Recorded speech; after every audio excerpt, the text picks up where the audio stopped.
dicho que ustedes quieren examen, ¿cierto?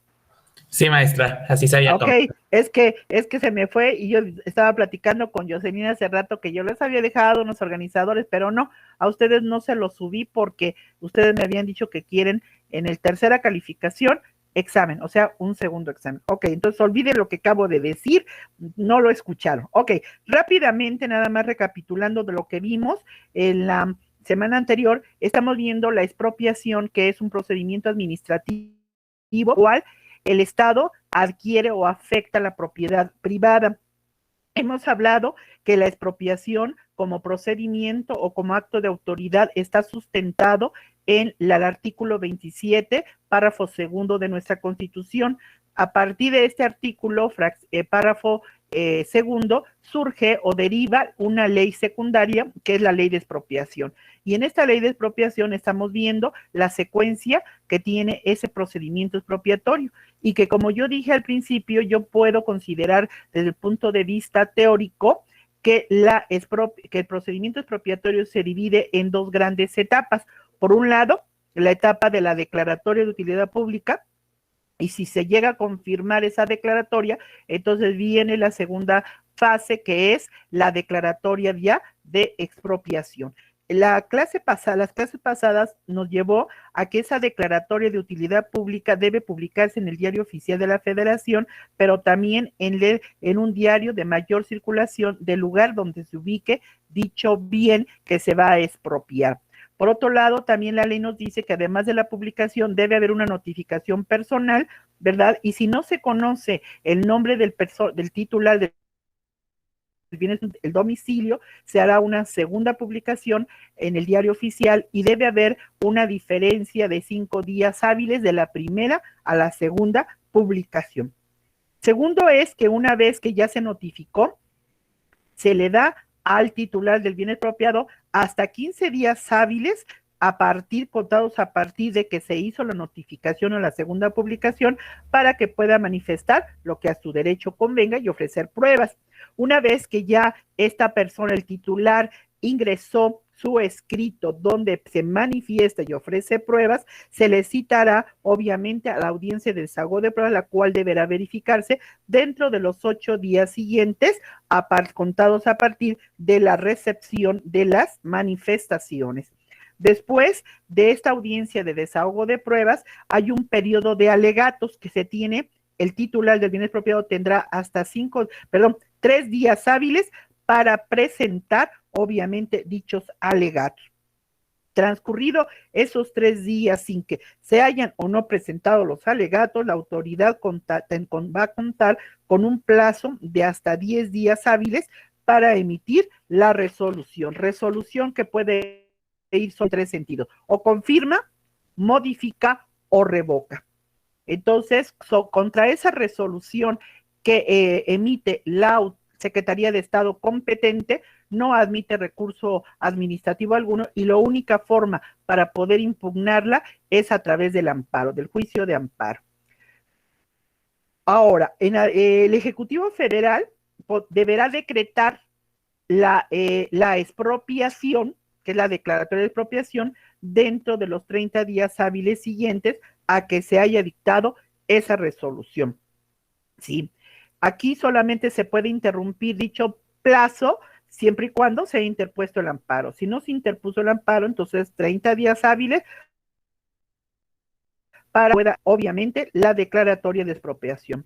Si se transcurren esos 30 días hábiles que tiene el Ejecutivo para emitir la declaratoria de expropiación, no la emite, entonces la ley dice que la declaratoria de utilidad pública quedará sin efecto y por lo tanto deberá archivarse el expediente y ya no se puede afectar el inmueble. Nos quedamos en la pregunta 11. Entonces, ¿quién me quiere ayudar? Obviamente, la pregunta 11. Por favor, ¿qué requisito es indispensable para que pueda proceder la expropiación? Esto lo encontramos en el artículo 4, párrafo primero. ¿Quién lo quiere, por favor, leer? Adelante, te escucho. Adelante, hello. Compañero, grupo 2610, por favor. ¿Quién es yo? Rodríguez Palacios. Adelante, compañero Rodríguez Palacios, adelante. Sí, artículo 4. Procederá a la expropiación previa declaración de utilidad pública a que se refiere el artículo anterior. Ok, entonces, ojo, para que pueda darse la declaratoria de expropiación, es importante que se haya confirmado la declaratoria de utilidad pública, o se haya confirmado, ojo, o se haya modificado, pero la esencia de la causa de utilidad pública subsista, porque si se revoca la declaratoria, pues la lógica es que no se puede pasar a la declaratoria de expropiación, porque ya se revocó la declaratoria de utilidad pública y queda sin esencia, sin fondo, para que se pueda emitir la declaratoria de expropiación. Entonces aquí es importante que tengamos claro que para que se pueda emitir la declaratoria de expropiación es necesario que se haya confirmado o en su defecto modificado esa declaratoria, pero subsista la causa de utilidad pública. Si subsiste la causa de utilidad pública, la lógica es que el siguiente paso que debe hacerse es la declaratoria de expropiación. Ok,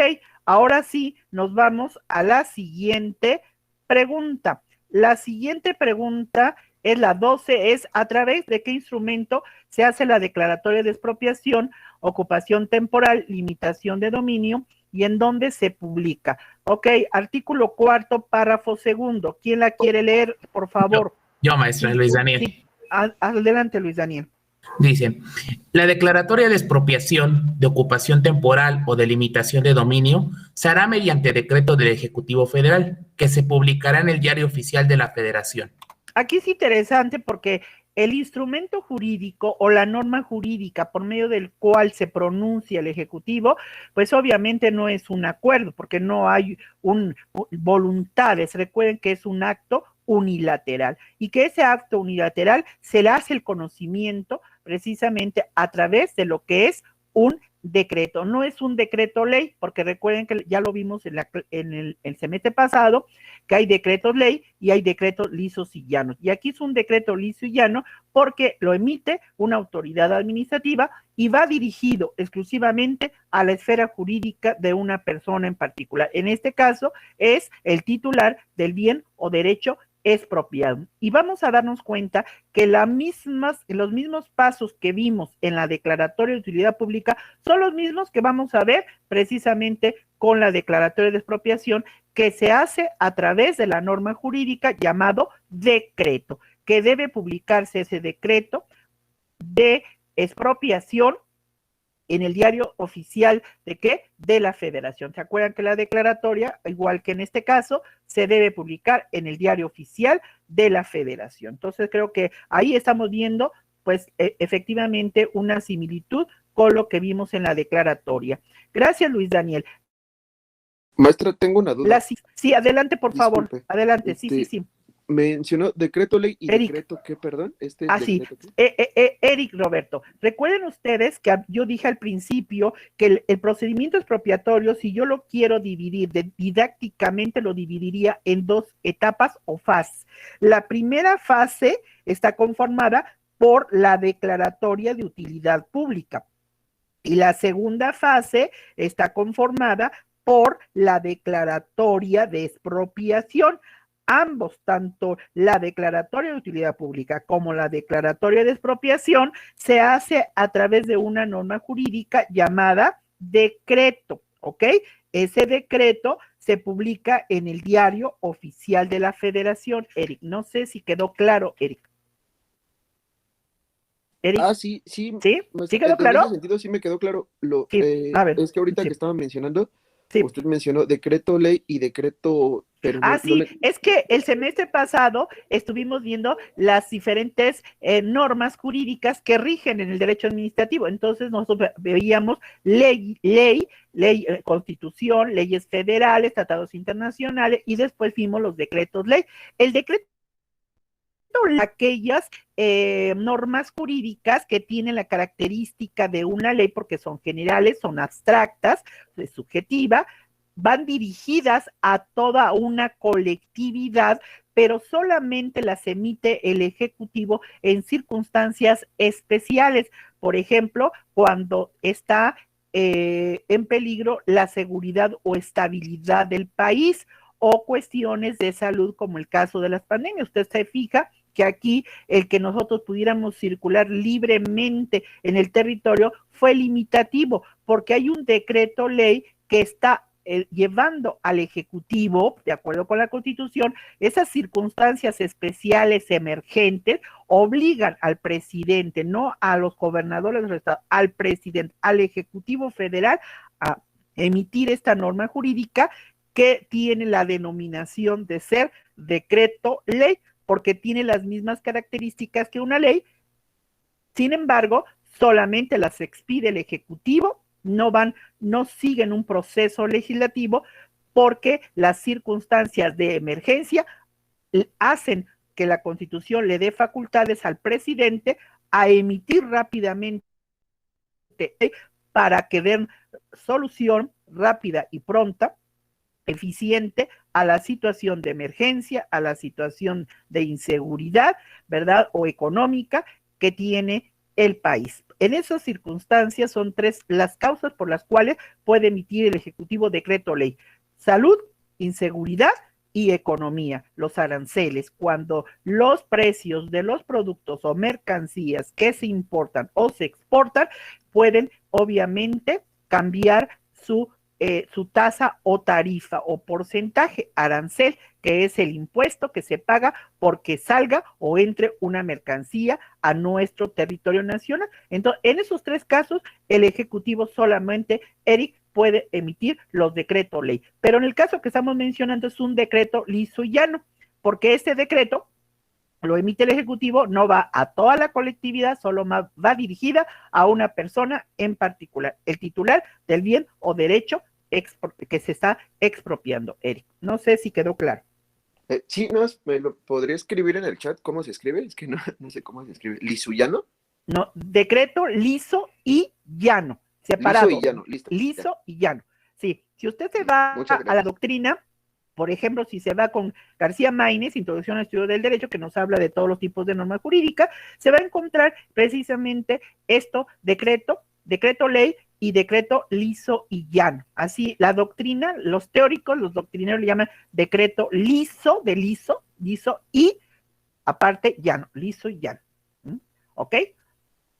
Bien, ¿alguna pregunta, chicos? Sí, maestra, una Sí, pregunta. adelante, Luisania. Bueno, así como en esta pregunta, en varias más, se habla de declaratoria de expropiación, ocupación temporal o limitación de dominio. Así es. Mi pregunta es, ¿a qué alcance va encaminado la ocupación temporal o limitación de dominio, maestra? Sí, fíjese que incluso algunos autores, buena pregunta, Luis Daniel, algunos autores dicen que la ocupación temporal es hablar de la figura de la requisa, Luis Daniel, que vamos a ver más adelante, pero usted me lleva a este escenario y bueno, tengo que contestar. Requisa viene de requerir, es decir, usted sabe que el servicio público del cual es titular, todos los servicios públicos, el titular único y exclusivo es el Estado, es la autoridad. Sin embargo, la autoridad tiene que delegar muchas veces que la prestación del servicio pueda hacerlo a particulares, puede delegar que particulares, personas físicas o morales, presten el servicio público a través de la figura de la concesión. Eso es una realidad, porque la demanda de algunos servicios públicos rebasa la capacidad del Estado, ¿sí?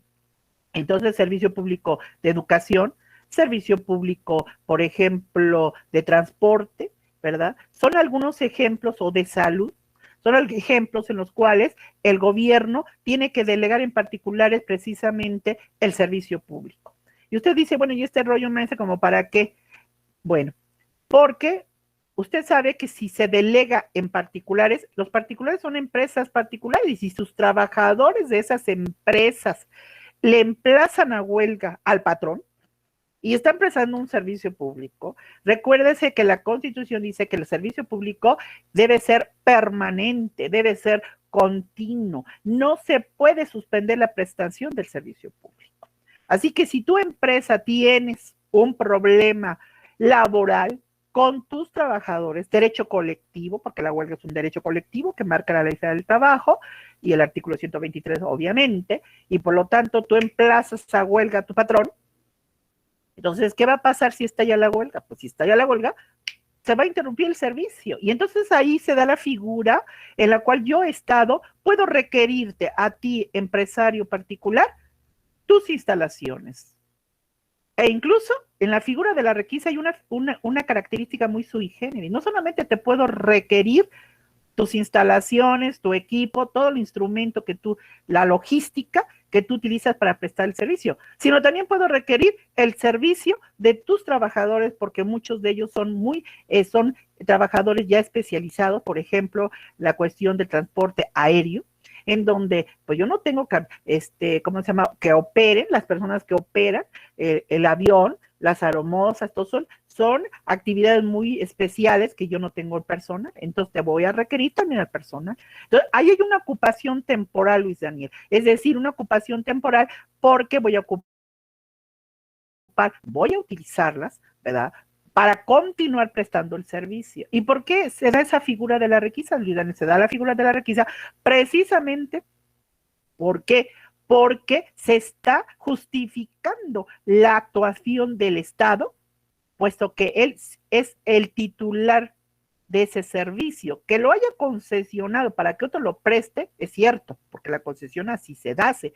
Pero una cosa es que yo te conceda que tú prestes ese servicio, y otra cosa es que yo soy el titular de ese servicio. Por eso te requiero y por eso tú me tienes que permitir ocupar temporalmente tu inmueble o tus instalaciones para seguir prestando el servicio. Ahí hay una situación muy especial que algunos autores empiezan a discutir, que ahí está la figura de la requisa administrativa, porque también hay una requisa militar y eso es en tiempos de guerra.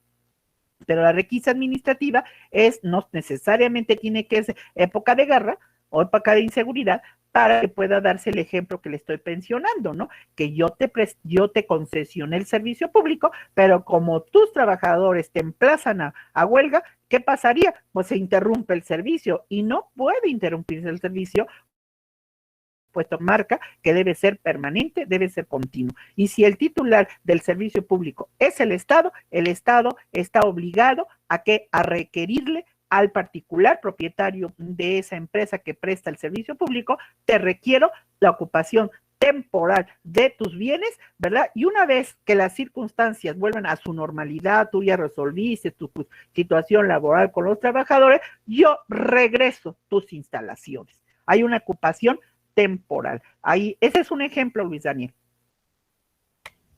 Muchas gracias, maestra, queda muy claro. Espero que sí. Ok, chicos, vámonos entonces a la siguiente pregunta. La siguiente pregunta es la número 13, ¿no es cierto? ¿A quiénes se les debe notificar personalmente? ¿Qué se les debe notificar? Párrafo tercero del artículo 4 de nuestra ley de expropiación. ¿Quién la lee, por favor? Yo, profesora. Por favor, ¿quién es yo, profesora? César. ¿Cómo? César. Ok, Sí. César. Ok, adelante. Ok, dice, los propietarios e interesados de títulos de los bienes y derechos que podrían resultar afectados serán notificados personalmente del decreto respectivo, así como del avalúo en que se fije el monto de la indemnización. Gracias. Hasta ahí es importante que ya aquí estamos viendo la diferencia que hay entre la declaratoria de utilidad pública y en la declaratoria de expropiación. ¿Por qué?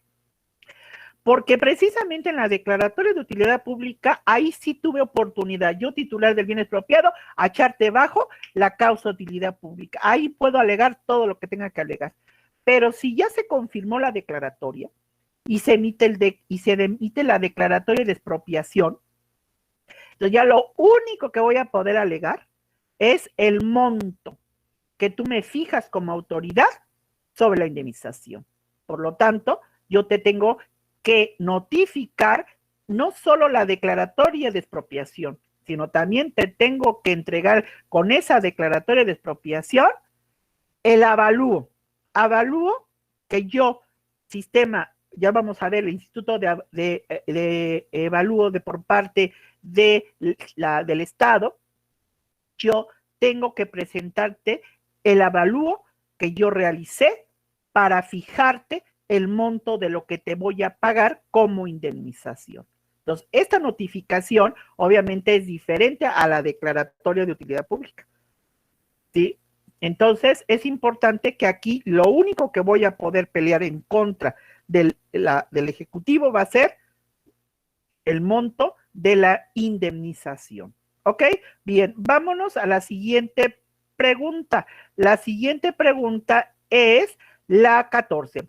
Plazo para efectuar la notificación y qué sucede cuando se ignora quiénes son los interesados o su domicilio. Párrafo cuarto del artículo cuarto de esta ley de expropiación. ¿Quién lo quiere hacerme favor de leer? Yo, profesora. ¿Quién es yo, profesora? García Galindo. Díaz Galindo. Ok. García. Ah, García Galindo. Yo dije, órale, García Galindo. Ok, García Galindo, por favor. La notificación se hará dentro de los 15 días hábiles posteriores a la fecha de publicación del decreto. En caso de que no pudiera notificarse personalmente, por ignorarse quiénes son las personas o su domicilio o localización, surtirá los mismos efectos una segunda publicación en el Diario Oficial de la Federación, misma que deberá realizarse dentro de los 5 días hábiles siguientes a la publicación. Ok, a la primera publicación en el diario. Aquí otra diferencia con la primera etapa que ya vimos de la declaración de utilidad pública. Recuerden que la declaratoria, la ley le dice a la autoridad, públicalo en el diario, pero oficial de la Federación, pero aparte, públicalo en un diario de mayor circulación del lugar donde se ubique obviamente, el inmueble, ¿no? O el mueble, porque también hemos visto que pueden ser bienes muebles o bienes que inmuebles. Sin embargo, cuando ya se trata de la declaratoria de expropiación, la ley ya nada más le dice, públicalo en el Diario Oficial de la Federación, ya no dice públicalo en el diario de mayor circulación. Aquí hay una diferencia entre la declaratoria de utilidad pública con la declaratoria de expropiación.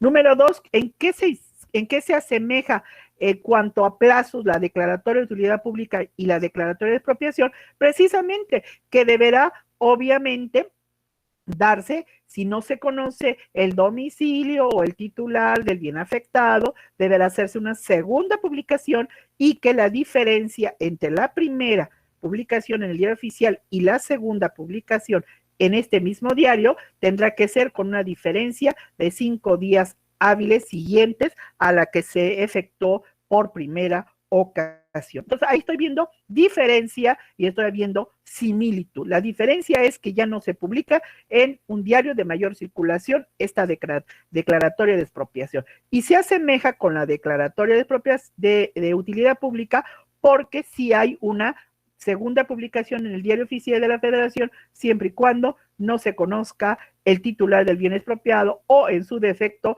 el domicilio donde éste reside para que se le pueda hacer la notificación. Ok, vámonos con la siguiente pregunta. La siguiente pregunta es la número 15. ¿Cuál es el plazo para que los interesados acudan al procedimiento judicial? Ojo, ya no es procedimiento, todo lo anterior hemos visto que se lleva a cabo ante la autoridad administrativa. A partir de la pregunta 15, estamos viendo que cuál plazo van a tener los interesados, es decir, el titular del bien expropiado o derecho, para que puedan acudir ante un juez en el ámbito del Poder Judicial. En caso de que ese titular del bien o derecho expropiado no esté conforme con el monto que la autoridad administrativa le haya fijado como indemnización. Esto lo vamos a encontrar en el artículo 5, párrafos 1 y 2 de esta ley de expropiación. ¿Quién me hace favor de leerlo? Yo, profesora. ¿Quién es yo, Moreno Maldonado. ¿Cómo? Moreno Maldonado. Moreno, gracias. Ajá, dice artículo 5, dentro de los 10 días hábiles siguientes a la notificación del decreto correspondiente, los interesados podrán acudir al procedimiento judicial a que se refiere el artículo 11 de la presente ley. El único objeto del procedimiento a que se refiere el párrafo anterior será controvertir el monto de la indemnización y, en su caso, exigir el pago de daños y perjuicios. Sí, porque si el hecho de que yo tenga que hacer, obviamente, llevar a cabo ese procedimiento judicial, pues automáticamente me genera gastos, ¿no? Y esos gastos, si yo resulto favorable, en este caso, que yo pueda controvertir tiempo de la indemnización, el pago de perito, el pago del tiempo que yo tuve que ocupar, pues tendré que demostrar que esto me causó un daño y un perjuicio y también lo podré demandar. Entonces se tiene hasta 10 días hábiles siguientes a que se efectuó la notificación de que de ese decreto sobre esa expropiación para que puedan acudir. Y aquí no, lo único, como ya lo comentaba anteriormente, vas a poder únicamente echar abajo, si en caso de que lo puedas demostrar, el monto de la indemnización que haya fijado la autoridad administrativa. Pero recuerden que esa controversia del monto de la indemnización ya no se lleva a cabo ante la misma autoridad administrativa que está fijando esta indemnización. Se lleva a cabo ante un juez dentro del poder judicial. Ok, vámonos a la siguiente pregunta. ¿Qué sucede 16 en el caso de cuestionarse la titularidad del bien o decreto expropiado respecto del monto de la indemnización? ¿A qué se referirá esto? Se referirá que en muchas ocasiones el bien que se haya expropiado puede ser que su titular haya fallecido y entonces pues tenga herederos. Entonces, ¿qué va a pasar? La autoridad, ¿qué va a hacer con esa indemnización? ¿Se la puede entregar? Es que yo soy el hijo.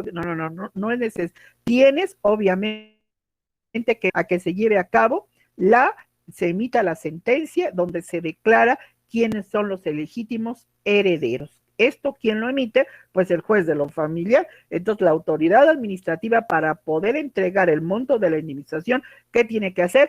Esperar a que en una sentencia emitida por juez de lo familiar determine quiénes son los legítimos herederos y por lo tanto se le puede entregar a ellos el monto de la indemnización. Esto es donde lo encontramos en el artículo 6º de esta ley que estamos viendo. Por favor, ¿quién lo quiere leer? Yo, profesora, Martín Maya. Martín, ¿Anaya? Maya. Maya, ok, adelante.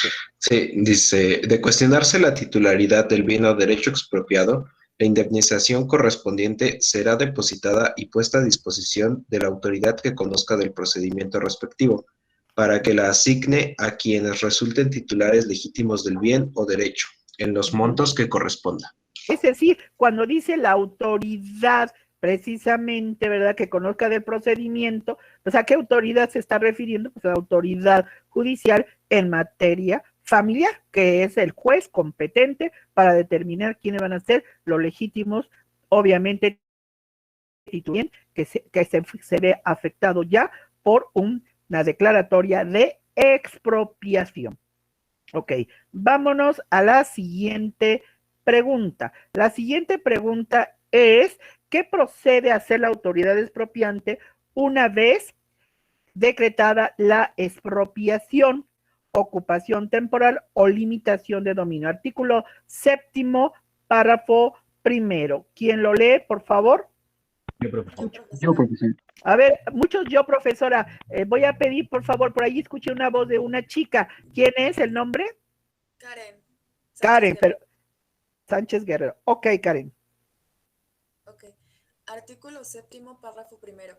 Una vez decretada la expropiación, ocupación temporal o limitación de dominio, la autoridad administrativa que corresponda procederá a la ocupación inmediata del bien de cuya expropiación u ocupación temporal se trate, o impondrá la ejecución inmediata de las disposiciones de limitación de dominio que proceda. Ok, entonces ahí estamos viendo que ya la misma ley está dando facultades a la autoridad administrativa para que inmediatamente que ha sido decretada la expropiación pueda hacer esta ocupación, excepto, obviamente, que como ya lo vimos anteriormente, contra la declaratoria de expropiación, al igual que en la de utilidad pública, procede únicamente el juicio de amparo. El juicio de amparo, pues, tiene como finalidad impedir esto, que la autoridad pueda, obviamente, proceder a ocuparlo, a limitar el dominio, etcétera. Si el amparo no se ha dado, obviamente, pues la ley dice, si no se interpuso el amparo, yo ya tengo facultades inmediatas para poder realizar, ¿verdad?, la limitación, la ocupación o la ejecución de tomar precisamente las medidas necesarias para impedir que la persona que era el titular pueda, obviamente, hacer uso, ¿verdad?, del bien. Ok, bien, si no hay alguna pregunta, nos vamos con la siguiente. ¿Qué medio de impugnación procede contra el decreto en el que se ordena la ocupación temporal o limitación de dominio. Esto lo encontramos en el artículo 7, párrafo tercero. Por favor, adelante. Sí, ¿Puedo leerlo, profesor? ¿sí? ¿Quién es su nombre, compañero? Pues, bueno, es que Abigail habló primero. A ver, Abigail. No se vayan a pelear. Abigail, apellidos Abigail.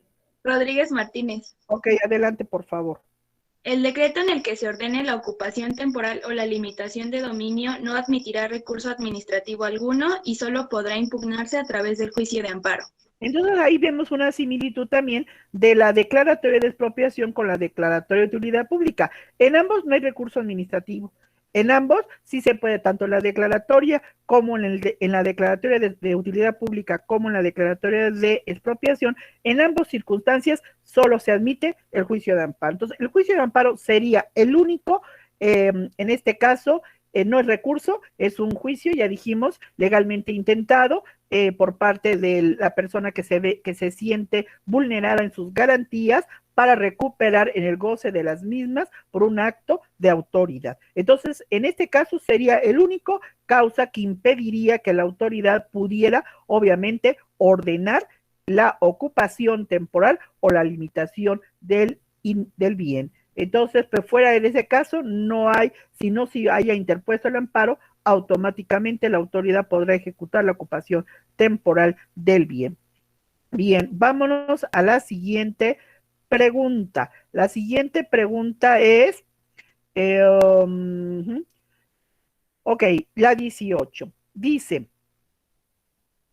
la 19, perdón, estoy yo fuera de contexto. ¿Por qué causas y qué plazo debe transcurrir para que el propietario afectado pueda interponer el recurso de reversión? Ojo, recurso de reversión, artículo 9.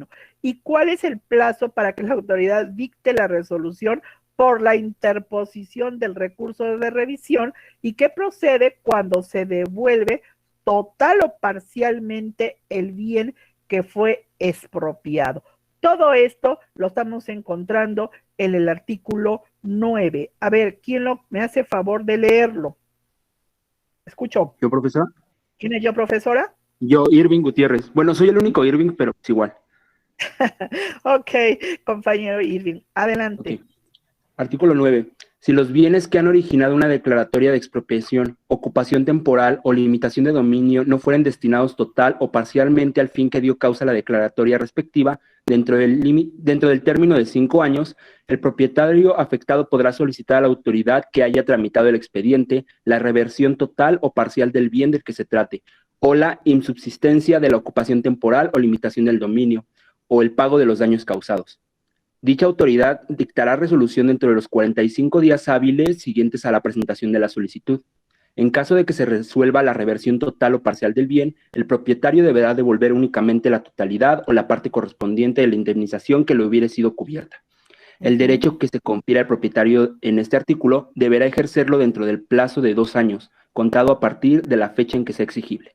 Ok, fíjense bien aquí, son varios puntos que sí es importante, muchachos, que tengamos que aclarar. Y digo por qué es importante, porque aquí estamos viendo qué pasaría, yo te expropié tu bien, transcurrieron 5 años, ¿sí? Y yo ese bien no lo destiné a la causa de utilidad pública que yo te notifiqué. Entonces ocurrió 5 años, y aquí los 5 años son obviamente contados por días naturales. Imagínense si fueran hábiles, pues no, se aumentaría. Aquí son años, y por lo tanto son 5 años, días naturales, ¿sí?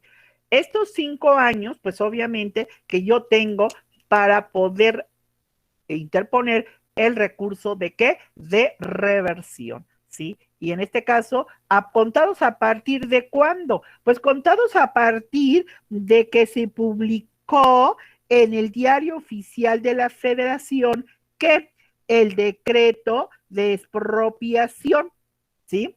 Ese decreto de expropiación, quien lo publicó en el Diario Oficial de la Federación y quien lo emitió es el Ejecutivo Federal. Entonces, tuvieron que haber transcurrido 5 años, natural. Aquí no son hábiles, son los días, son naturales, ¿sí? ¿Para qué?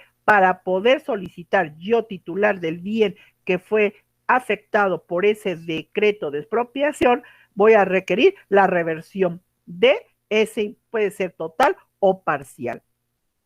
Pero tengo que estar consciente que ya se me pagó una indemnización y muchas veces las personas inmediatamente sin inmueble dicen, pues yo me compro otro bien inmueble porque el dinero se me devalúa. Entonces, ¿qué voy a hacer? Pues voy a comprar el bien inmueble, ¿sí? Y entonces ya me lo gasté. Entonces, recuérdate que si vas a tramitar la reversión, es porque estás consciente que vas a devolver el total o la parte proporcional del bien que fue afectado, porque puede suceder que el terreno exista, pero la construcción ya se demolió. Entonces vas a entregar una parte nada más del bien, porque lo que es la construcción, pues ya se vino abajo y por lo tanto, pues tú nada más vas a devolver esa parte proporcional. ¿Sí? Importante esto porque muchas ocasiones dicen, qué bueno, yo puedo reclamar, sí, pero siempre y cuando no te hayas ya gastado el dinero comprado de otro inmueble. Dicha autoridad, ¿verdad?, va a tener hasta 45 días hábiles siguientes a que yo haya presentado mi solicitud donde estoy haciendo valer la reversión. ¿Sí?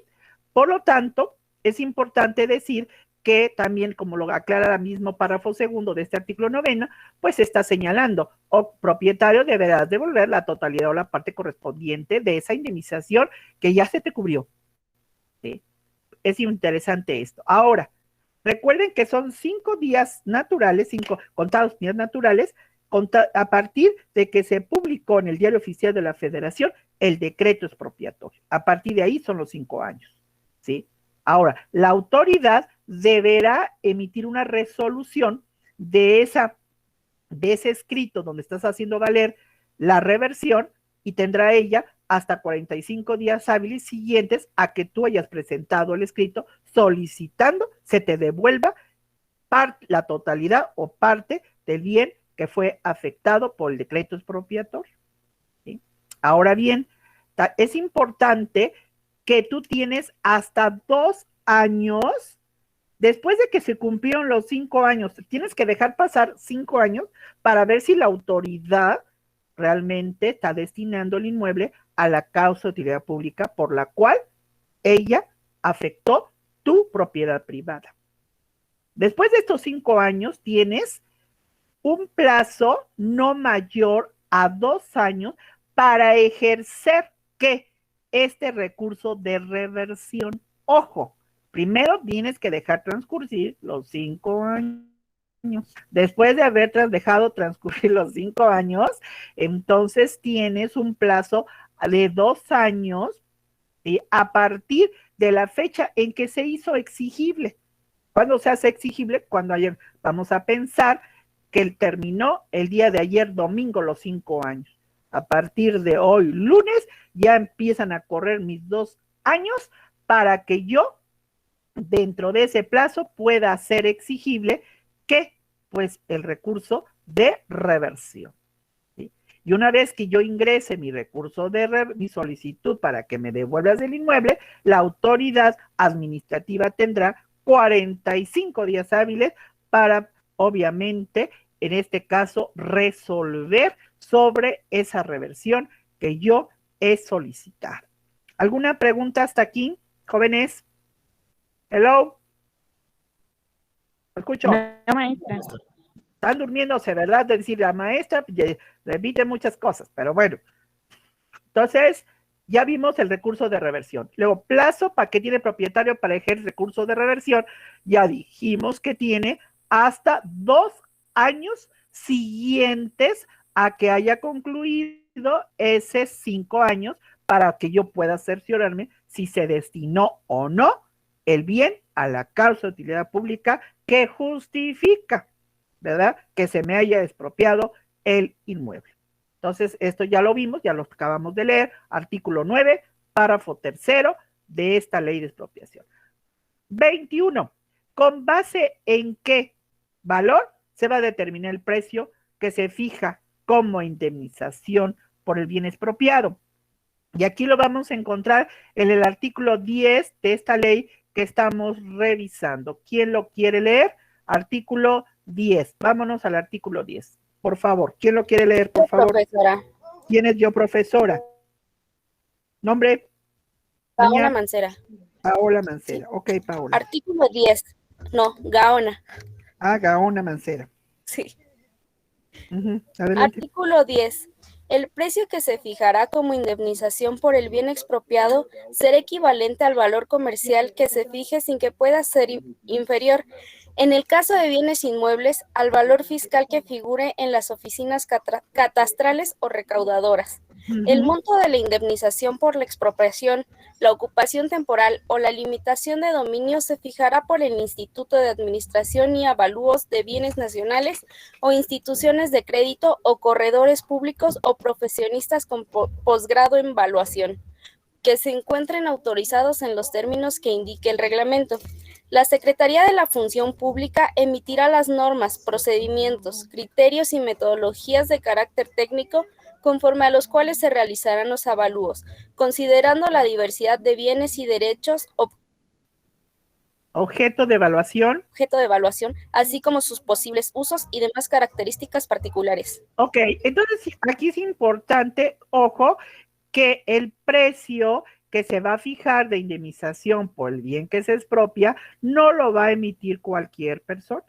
Aquí ya está diciendo la propia ley que se fijará ese monto de indemnización por un órgano desconcentrado, que en esta tarea, a ver si algunos ahorita aquí en la clase me pueden investigar, qué tipo de órgano administrativo es el Instituto de Administración y Avalúos de Bienes Nacionales, ¿verdad? Este instituto es el que está facultado para poder determinar el monto de la indemnización, ¿verdad? En caso de que el instituto no tuviera algún perito evaluador especializado en el bien que se ha afectado por expropiación, podrá obviamente hacer uso de otros peritos que sean profesionistas con posgrado y que tengan obviamente esa especialidad sobre valoración, es decir, poder evaluar el tipo de bien. Recuerden que hemos hablado de diferentes bienes, tanto inmuebles como muebles. Entonces, por eso tiene que ser un perito especializado. Pero recuerde que ya está dando la competencia al Instituto de Administración y Avalúos de Bienes Nacionales. Ojo, ¿qué tipo de órgano administrativo es? ¿Alguien ya me lo localizó? Sí, maestro. Ahí, gracias, Luis Daniel. Por favor, ¿me puede decir qué órgano administrativo es? Bueno, dice, me metí a la página precisamente del órgano y dice en la categoría de qué hacemos. El Instituto de Administración y Avalúos de Bienes Nacionales es un organismo público desconcentrado de la Secretaría de Hacienda y Crédito Público, cuyo objeto es administrar y evaluar el patrimonio inmobiliario federal y paraestatal. Ok, gracias, muy gentil Luis Daniel. Yo quiero tener, no quiero que le vayan a echar, ¿cómo se dicen por ahí? Le vayan a echar contra a Luis Daniel, ¿verdad? Porque luego le digo, quisiera tener muchos Luis Danieles que me estén checando la ley inmediatamente, chicos hermosos.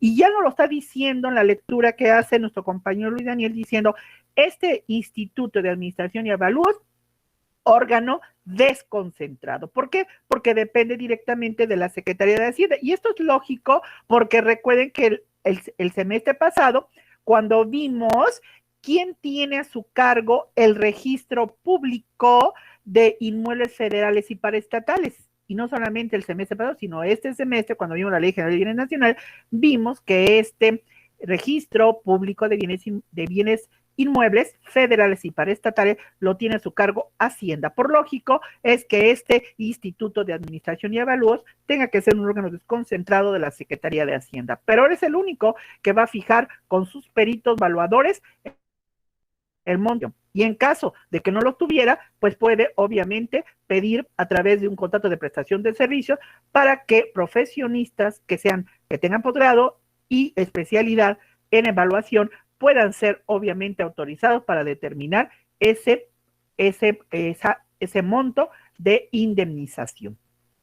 Por lo tanto, la Secretaría coadyuva, Función Pública coadyuva las funciones de Hacienda, porque la Secretaría va a tener que emitir todas aquellas reglas, todos aquellos procedimientos, criterios, etcétera, que son de carácter técnico, para que se pueda determinar, obviamente, la valoración de esos bienes o derechos que han sido objeto, obviamente, de afectación. Entonces, interesante todo esto, porque no es nada más el hecho de que caprichosamente, ¿verdad?, se esté determinando la indemnización. Hay gente especializada y básicamente es este órgano desconcentrado el que está obligado a tener y justificar por qué determinó ese monto de indemnización. Si no hay ninguna pregunta, nos vamos a la siguiente pregunta. La siguiente pregunta es, ¿qué sucede cuando hay una cosa? Hemos hablado ya y lo vimos en un artículo pasado,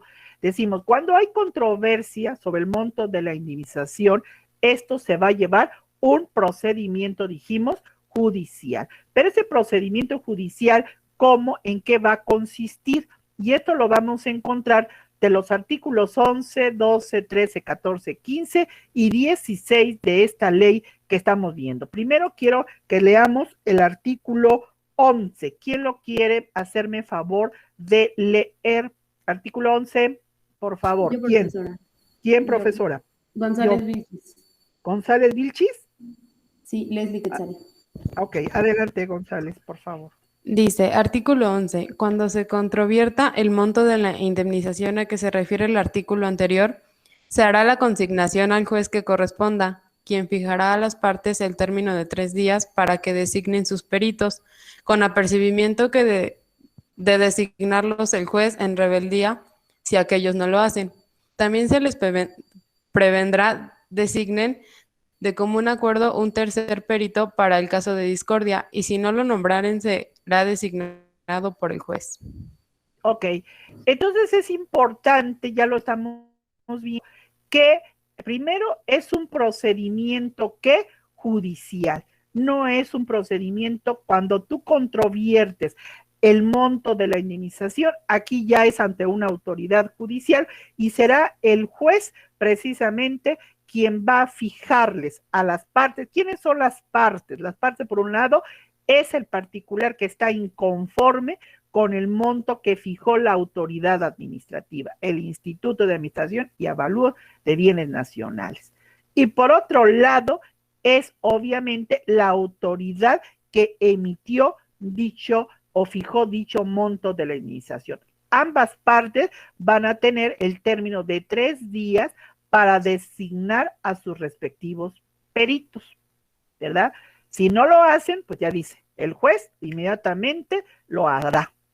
Y también, de común acuerdo, ambas partes, el particular afectado por el monto de la indemnización y la autoridad que fijó el monto, van a tener de común acuerdo designar un tercer perito para que obviamente, ¿verdad?, en caso de que cualquiera de los 2 peritos de las partes no estuvieran de acuerdo, bueno, pues entonces lo hará el tercer perito en discordia.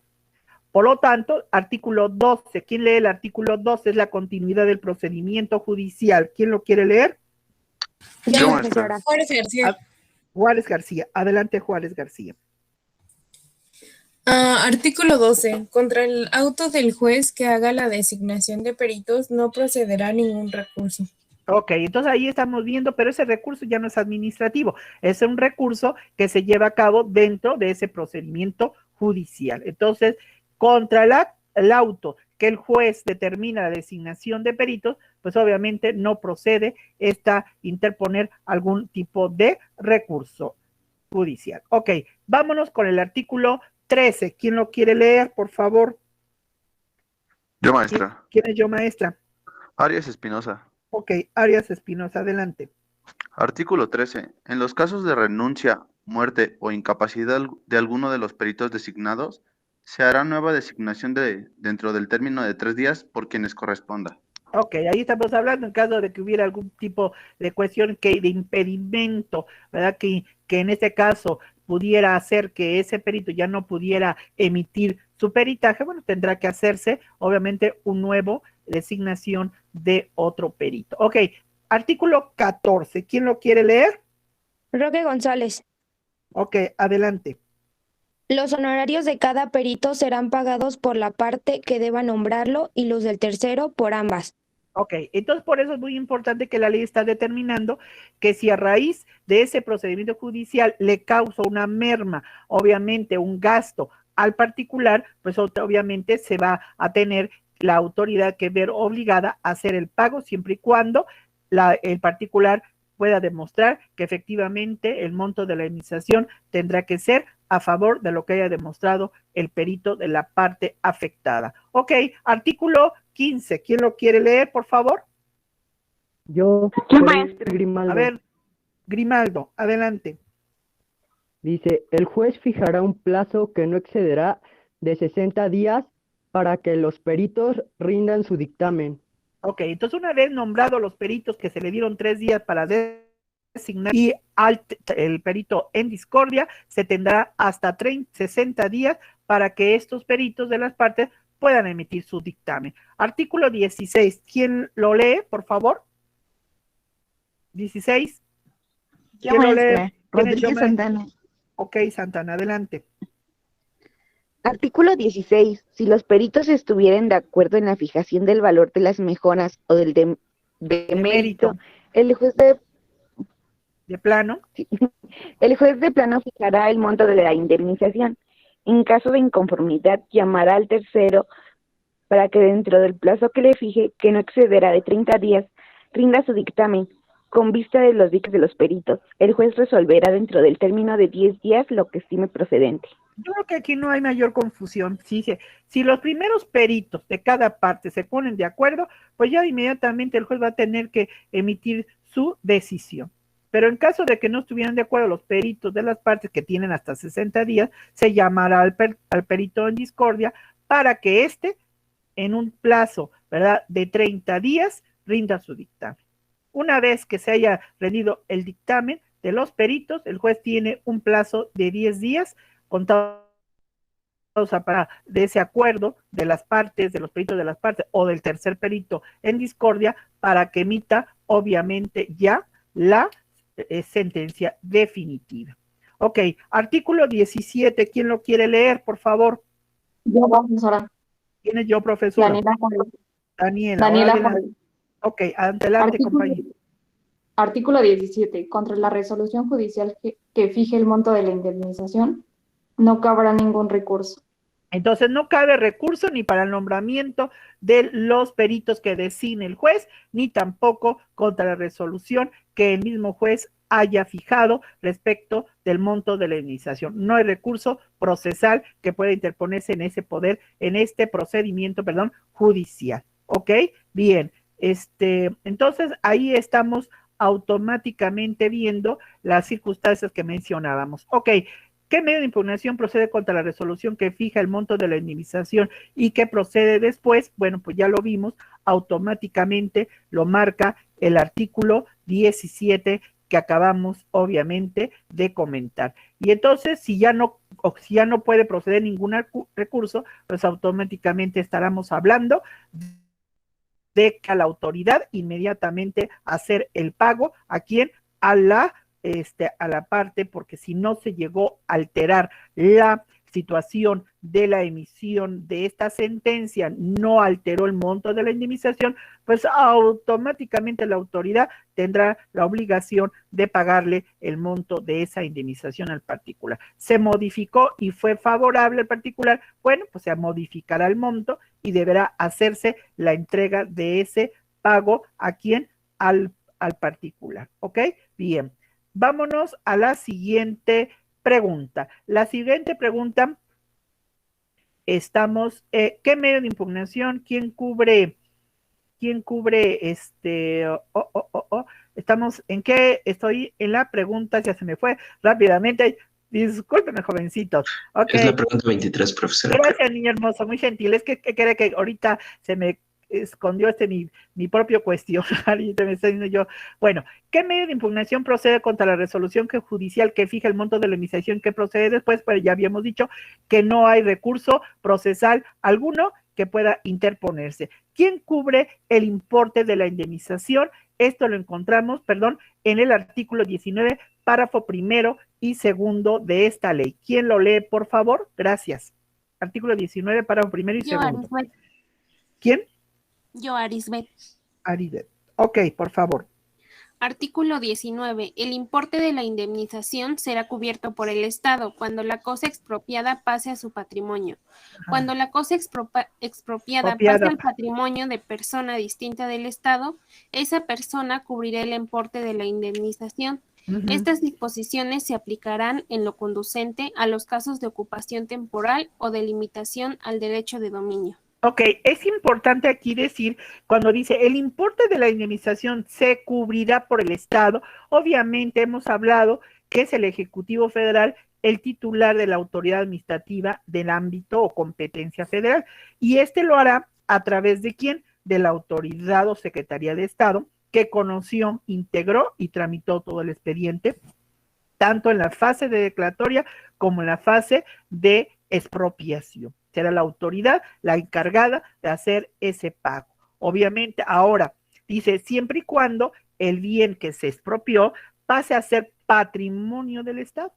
Cuando este bien que se expropia se va a dar a favor de un particular, entonces, en este caso, será ese particular a quien le favorezca la cosa expropiada, quien tendrá la obligación de hacer el pago de esa indemnización. Debo decir que aún en este supuesto, casi la mayor parte de los casos son muy excepcionales, aquellos casos donde yo Estado te expropio a ti particular para beneficio de alguna asociación civil de altruista, ¿no?